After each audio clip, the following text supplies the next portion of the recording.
एक घने धूप वाले जंगल में जहां हर सुबह पंछियों की चहचहाहट गूंजती थी और ताजगी से भरी हवा बहती थी, एक प्यारी बकरी माँ अपने दो शरारती बच्चों चिन्नू और मुन्नू के साथ रहती थी।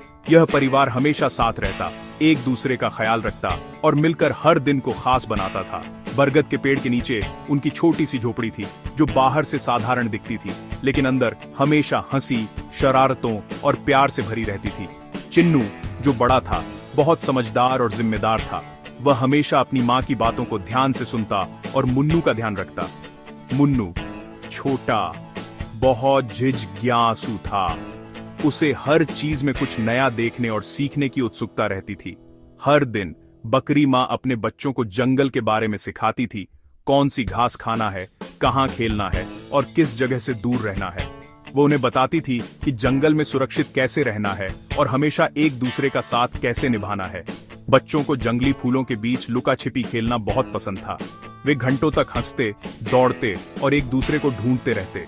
सूर्यास्त के समय जब आसमान सुनहरे रंगों से भर जाता, वे अपनी माँ के पास बैठकर उसकी कहानियां सुनते और दिन भर की बातें साझा करते।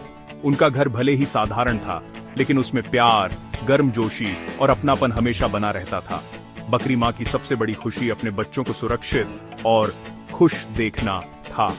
वह हमेशा उनके लिए कुछ अच्छा करने की सोचती रहती थी। अपनी शांत और सुंदर दुनिया में इस छोटे परिवार को लगता था कि जब तक वे साथ हैं, कुछ भी गलत नहीं हो सकता। एक सुबह बकरी माँ को खाना लेने जाना था और उसने अपने बच्चों को पास बुलाया।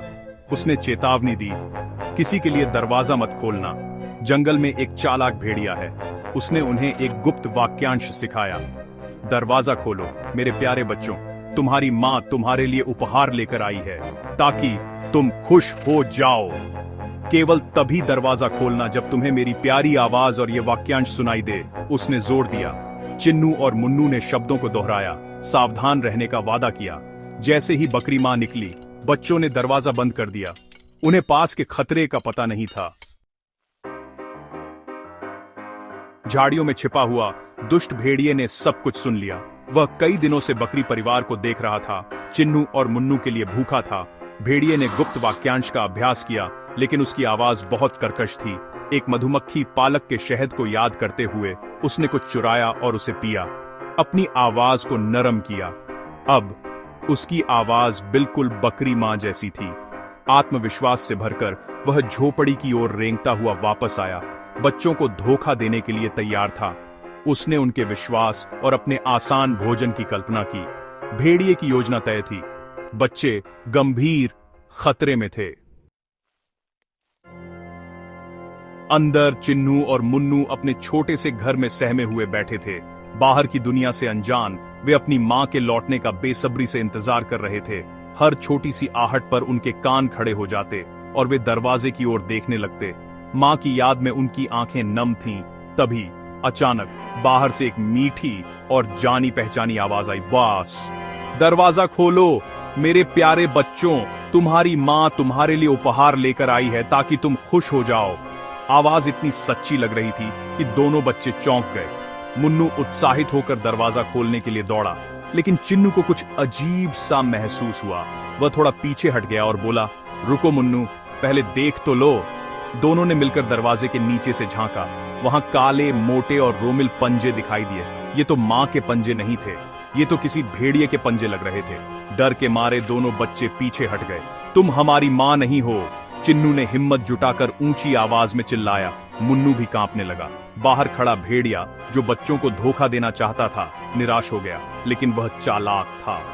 उसने पास रखे आटे में अपने पंजों को डुबो दिया ताकि वे बकरी मां के सफेद पंजों जैसे दिखें। अब उसके पंजे सफेद हो गए थे। वह फिर से दरवाजे पर आया, वही मीठी आवाज दोहराई, और इस बार जब बच्चों ने नीचे से देखा तो उन्हें सफेद पंजे दिखाई दिए। बच्चों को लगा कि सचमुच उनकी मां लौट आई है। राहत की सांस लेते हुए उन्होंने दरवाजा खोल दिया, लेकिन सामने भेड़िया खड़ा था। उसकी आंखों में चालाकी और चेहरे पर डरावनी मुस्कान थी। इससे पहले कि वे कुछ समझ पाते या भाग पाते, भेड़िए ने झपट्टा मारा और दोनों को निगल गया। झोपड़ी में एकदम सन्नाटा छा गया, जैसे वहां कभी कोई था ही नहीं। बकरी माँ वापस लौटी। अपने बच्चों को देखने के लिए उत्साहित थी, लेकिन झोपड़ी अजीब तरह से शांत थी। दरवाजा थोड़ा खुला था। उसने चिन्नू और मुन्नू को पुकारा, लेकिन कोई जवाब नहीं आया। अंदर उसे अफरा तफरी और आटे और पंजों के निशान मिले। यह महसूस करते हुए कि भेड़िए ने उसके बच्चों को धोखा दिया था, वह दुख से गिर पड़ी। लेकिन दुख तीव्र दृढ़ संकल्प में बदल गया। अपने आंसू पोंछते हुए उसने अपने बच्चों को बचाने की कसम खाई। बकरी माँ अपने परिवार के लिए लड़ने को तैयार थी। बकरी माँ जानती थी कि उसे एक योजना की जरूरत है। उसने अपने सींगों को एक पत्थर पर तेज किया और उन्हें अतिरिक्त ताकत के लिए तेल से लेप किया। नदी के किनारे भेड़िए के पसंदीदा सोने की जगह को याद करते हुए वह चुपचाप निकल पड़ी। उसका डर चला गया था, उसकी जगह साहस और दृढ़ संकल्प ने ले ली थी। वह अपने फायदे के लिए आश्चर्य का उपयोग करेगी। अपने खाली घर पर एक आखिरी नजर डालते हुए वह जंगल में घुस गई। वह अब केवल एक प्यारी मां नहीं थी, वह एक योद्धा थी। बकरी मां ने नदी के किनारे भेड़िए को गहरी नींद में सोया हुआ पाया। उसके चेहरे पर संतोष की झलक थी, मानो उसने अभी अभी कोई बड़ा शिकार किया हो। लेकिन बकरी मां की नजरें उसके फूले हुए पेट पर टिक गईं। भेड़िए का पेट असामान्य रूप से फूला हुआ था, जैसे उसने कुछ बड़ा निगल लिया हो। बकरी मां का दिल धड़क उठा। क्या उसके बच्चे अब भी जीवित हैं? अचानक उसे भेड़िए के पेट में हलचल महसूस हुई। उसके ध्यान से देखने पर पेट के अंदर कुछ हिलता डुलता नजर आया। उसके दोनों बच्चे चिन्नू और मुन्नू अभी भी जीवित थे। वे डर के मारे सिमटे हुए थे, लेकिन उम्मीद की एक किरण बाकी थी। बकरी मां ने साहस जुटाया।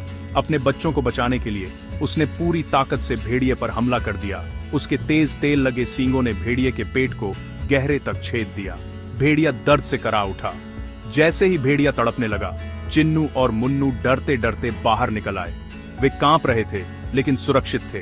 भेड़िया अब असहाय होकर नदी के किनारे तड़प रहा था। गांव के लोग और जानवर भी वहां इकट्ठा हो गए। सबने मिलकर उसके पेट में भारी पत्थर भर दिए ताकि वह फिर कभी किसी को नुकसान न पहुंचा सके। फिर उन्होंने भेड़िए को नदी में धकेल दिया, जहां वह बहता चला गया। अब गांव और जंगल दोनों ही सुरक्षित थे। खतरा हमेशा के लिए टल गया था। उस रात बकरी मां अपने बच्चों के साथ घर पर सुरक्षित थी। बाहर चांदनी फैली थी और सब कुछ शांत था। बकरी मां ने अपने बच्चों को सीने से लगा लिया। उनकी आंखों में राहत और प्यार झलक रहा था। चिन्नू और मुन्नू ने समझदारी से भरोसा करना और सतर्क रहना सीखा। उन्होंने अपनी मां के साहस और प्यार को हमेशा के लिए संजो लिया। अब उनका बंधन कठिनाई से परखा गया और भी मजबूत और अटूट हो गया था।